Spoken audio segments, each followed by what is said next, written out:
Good evening, good evening. 18 minutes going up to 7. I'm Cliff Hughes. And I'm Ricardo Brooks. Well, Jamaica's unemployment rate continues to fall to record lows. The latest information from the Statistical Institute of Jamaica, Statin, shows the country's unemployment rate falling to 3.5%. This slightly outperformed the previous historic low of 3.6%. Chevon Campbell tells us more. The Statistical Institute of Jamaica, Statin, updated its model for calculating the country's unemployment at the end of 2023. Before the model was updated, the country's lowest unemployment rate was 4.2%. Jamaica again achieved this rate in April of 2024 under the updated model.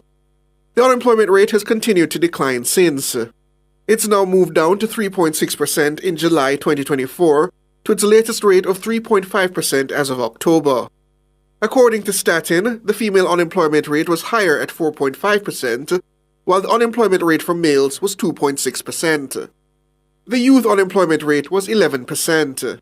This means an unemployment rate for young adult females at 3.7%, and for young adult males it was 8.9%. The total number of unemployed individuals in October 2024 was 51,300. Females make up 60% of those unemployed. In October 2024, there were 687,500 individuals outside the labor force. Of that number, only 29,400 were classified as part of the potential labor force. That's 4.3% of individuals seeking employment but not available to work, or are available for work but not looking for a job. Chevon Campbell for Nationwide News.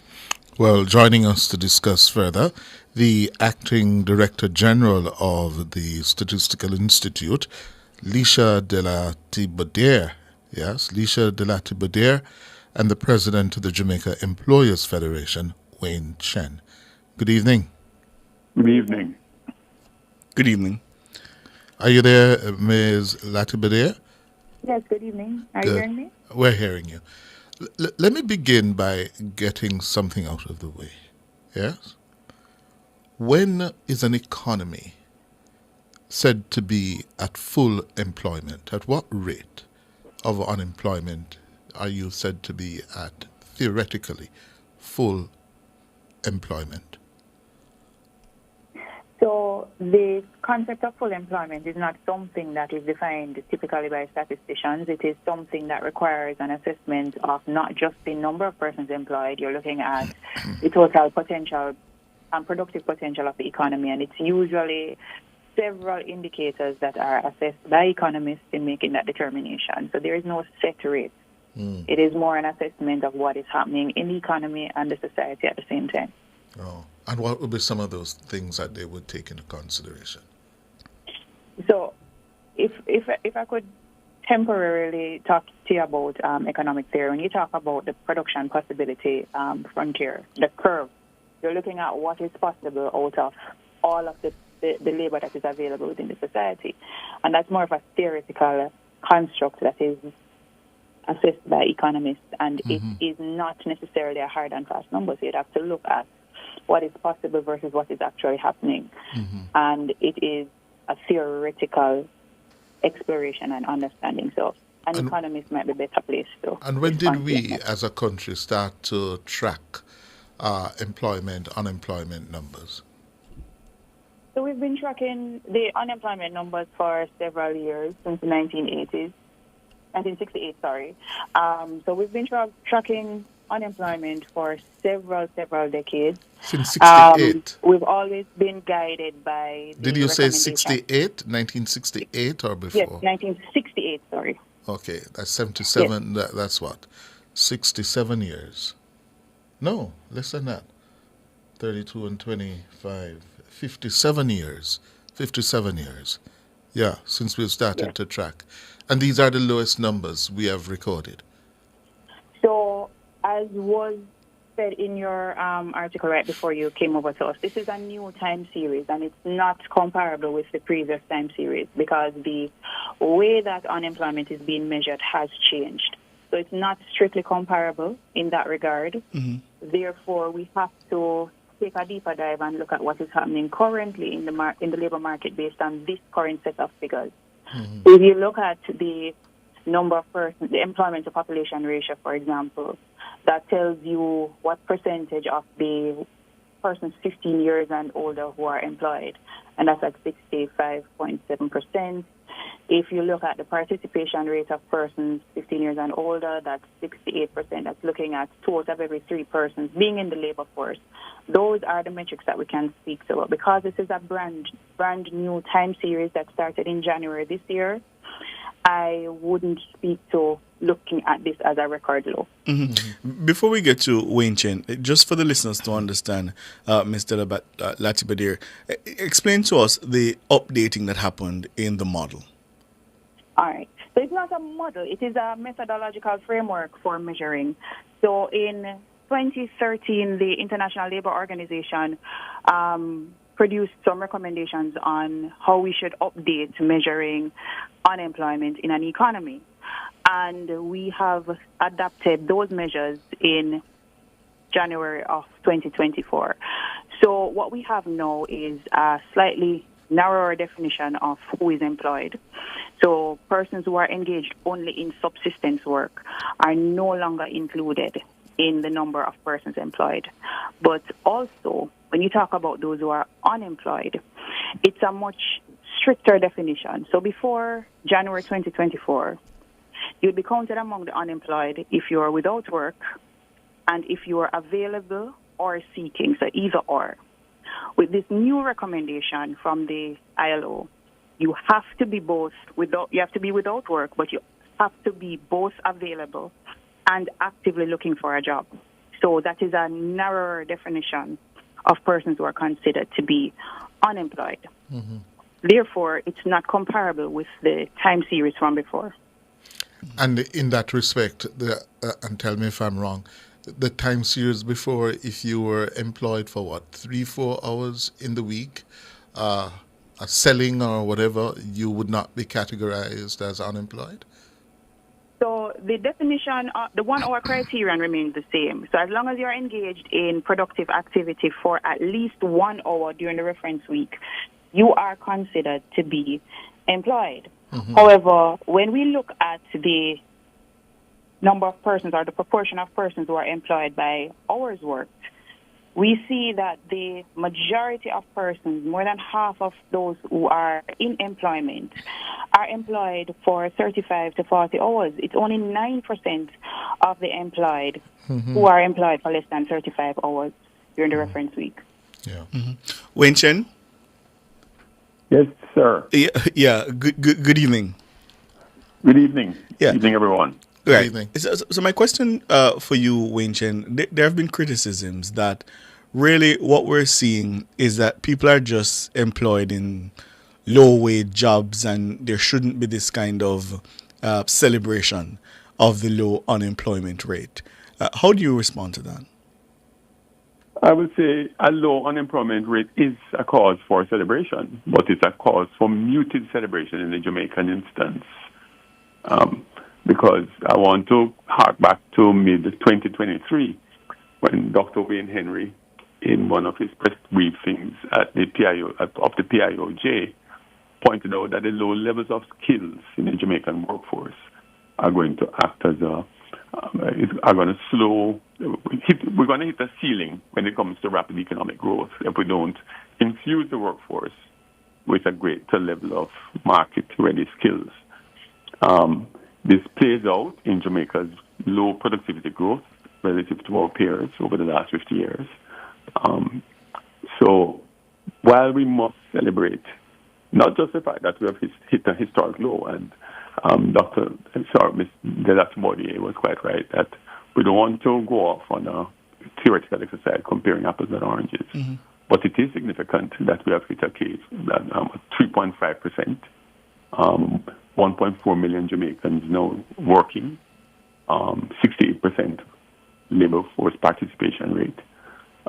When I was at university in the 1970s, we were talking about 13 to 40% unemployment at the time of independence, which grew in the 1960s to 22% by the end of the decade. when immigration to the UK was cut off. We have always had a massive unemployment problem in Jamaica. I know we have perhaps the lowest rate in the region. I mean, the Dominican Republic, which is doing quite well, is at around 4%. Trinidad is up over 4%. Barbados is around the same. So it is something to celebrate in the fact that we have removed one aspect of the issue, and now we have to change gears and rapidly infuse the workforce with marketable skills. Mm-hmm. That is our real challenge, the productivity challenge. Low wages are a symbol of, are a sign of low productivity. You know, you can't sustain, you can't create high wages and sustain high wages without higher levels of output. And that only comes around with having a more highly skilled workforce and the infrastructure to support it. And what are you hearing from your members in terms of their ability to find and recruit those marketable skills? There's no doubt that there's a skill shortage in Jamaica. In fact, the Jamaica Employees Federation is currently in the midst, almost at the end, of an ILO-sponsored survey of the Jamaican workforce and the Jamaican market to see where the skills gaps are. It's a continuous issue here. And by skills, I don't want people to think that we just have a shortage of finishing carpenters or a shortage of electricians. Which I think has been the case, you know. I think a lot of people, when they hear that, that's what they think. I know. I don't want... There is a shortage in quite a few areas. Mm-hmm. And I'll say this, I'm also involved in public healthcare. That's a perennial issue. That we are short in critical areas in our healthcare infrastructure. ICU nurses, specialist doctors. In teaching, there is a woeful shortage of teachers, especially in the STEM subjects. And I saw an article in one of the UK newspapers, I believe The Guardian, last year, where in 1 year alone, 800 Jamaican teachers went to the UK. Mm-hmm. And it's not just the question of 800 out of 30,000 teachers. It's the cherry picking of our best teachers that go to the UK, go to the US, and go to Canada. Mm-hmm. So while we lament the lack of skills, we are also losing the people who are supposed to infuse our young people with the foundations that we can build, that we can build on, and really move these marketable skills. And it's the big challenge we have is that there's an imperative for the digital transformation of our country. Mm-hmm. But the regulatory framework is being built, as you would know, with the laws around cybersecurity and so on. Mm-hmm. But we don't have the personnel to really execute. We look at the changes, the challenges and the opportunities posed by artificial intelligence.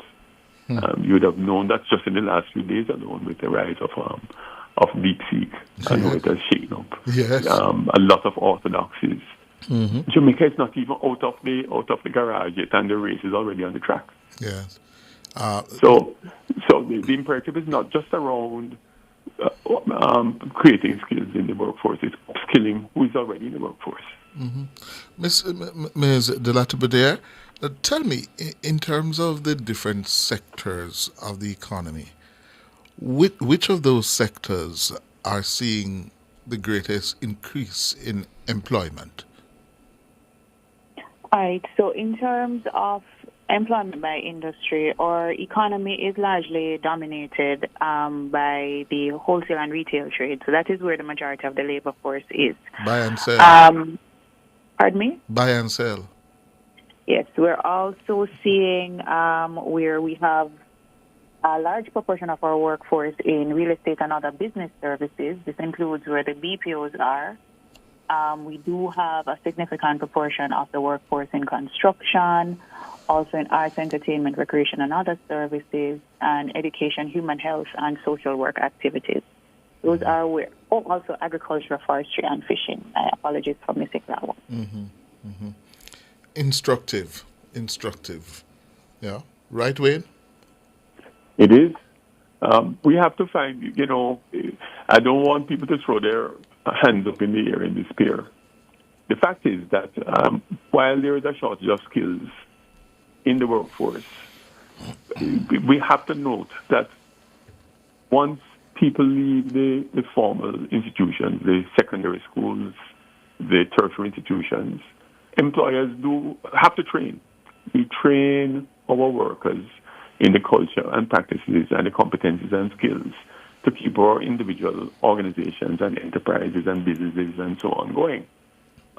We believe we can ramp that up if we get some assistance. The hard trust, people tend to forget, is built entirely on the contribution of employers. It's something that comes out of our payroll. It's a tax on formal employment. It needs to be, the funding and the resources need to be now utilized to have a national upskilling program, to really meet the challenges and grasp the opportunities posed by the new world in front of us. When I talk to my peers, it's not about the technology. We are not developing the technology here. It's about changing our mindsets to accept technology, changing our mindsets to allow for innovation. The story of DeepSeek, which is unfolding in the world, a small Chinese tech startup with $6 million, taking on billion-dollar budgets from the tech giants, shows that in scarcity, you can have great innovation. And Jamaicans have been great at innovation. It's know how to scale up a lot of the small examples that we have here. The samples of really good things happening in Jamaica need to be scaled up and taught and learned. Everything can be scaled up, but we have to focus around it. Thank you very much. Wayne Chen is the president of the Employers Federation, and Lisha Delati-Budier is the acting director general of the Statistical Institute of Jamaica, Statin. Thank you very much. Thank you. Thank you. Good.